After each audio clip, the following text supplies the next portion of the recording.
بہت سخت ہے، بہت زوردار ہے۔ اب زنا جو ہے اس کے لیے حضور نے جو کچھ فرمایا وہ سن لیجیے۔ عن ابن عباس قال ما رأيت شيئا اشبه باللمم مما قال ابو ہریرہ عن النبی صلی اللہ علیہ وسلم۔ حضور کی حدیث ہے، ان اللہ كتب على ابن آدم حظه من الزنا ادرک ذلك لا محال۔ اللہ تعالیٰ نے ہر انسان کا زنا میں ایک حصہ لکھ دیا ہے جو اس کو پہنچ کر رہے گا۔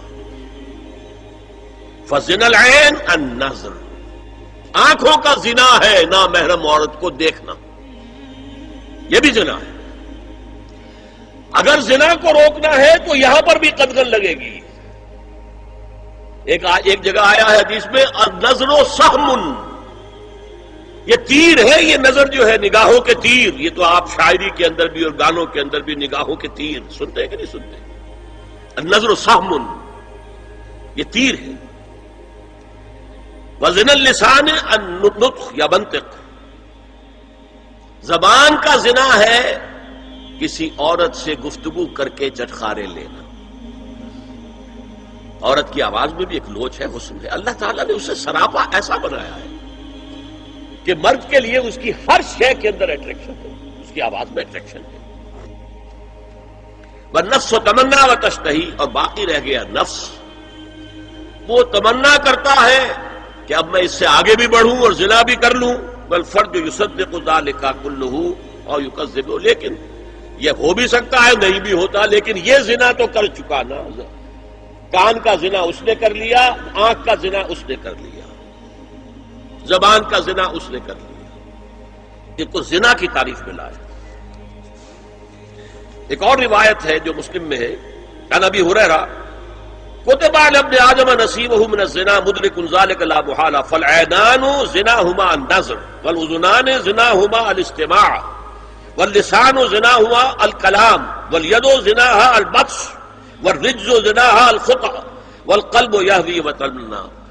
یہ زبان کا بھی زنا ہو رہا ہے، کان کا بھی زنا ہو رہا ہے، ہاتھ کا بھی ہو رہا ہے، کہیں لمس کیا ہے عورت کے جسم کو، ہاتھ ملایا ہے اس سے، اور چل کر کہیں جا رہا ہے دیکھنے کے لیے، یہ پاؤں کا زنا ہو رہا ہے۔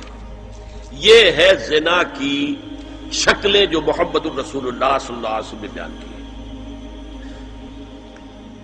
تو زنا کا روک تھام، زنا کی جو ہمارے معاشرتی اہداف کے اندر بہت اہم ہے، بہت اہم ہے، بہت اہم، ورنہ معاشرہ ٹوٹ پھوٹ کا شکار ہو جائے گا۔ میاں بیوی میں اعتماد نہیں ہے، بے اعتمادی کی فضا میں اولاد جو پلے گی اس کی منفی نفسیات ہوں گی، کبھی مثبت نفسیات نہیں ہو سکتی۔ والدین میں محبت ہے، آپس میں اعتماد ہے، تو ایک دوسرے پر اعتماد ہے، ایک دوسرے کا لحاظ ہے، ایک دوسرے کی دلجوئی ہے، ایک دوسرے کی مدد ہے۔ یہ ساری چیزیں جو ہے وہ ایک فضا پیدا کرتی ہیں گھر کے اندر، وہ ایک نارمل، ایک صحت مند فضا جس میں کہ نئی نسل پروان چڑھے گی تو وہ ایک پازیٹیو اور مثبت نفسیات لے کر پیدا ہو۔ اچھا، اور دیکھیے اس میں کیا کیا کچھ حضور کی طرف سے آئے ہیں۔ حضرت جابر ابن عبداللہ فرماتے ہیں، من کان یؤمن باللہ والیوم الآخر فلا یخلون بامرأۃ لیس معها ذو محرم فإن ثالثهما الشیطان، رواہ احمد۔ دیکھو، جو شخص بھی اللہ پر اور یوم آخر پر ایمان رکھتا ہو وہ کبھی کسی اجنبی عورت کے ساتھ خلوت میں نہ رہے، ملاقات نہ کرے جس کے ساتھ کہ اس کا کوئی محرم شامل نہ ہو۔ کوئی عورت آئی ہے آپ سے مسئلہ پوچھنے کے لیے، اس کا باپ، اس کا بیٹا، اس کا بھائی، اس کا شوہر ساتھ ہونا چاہیے، اکیلے نہیں،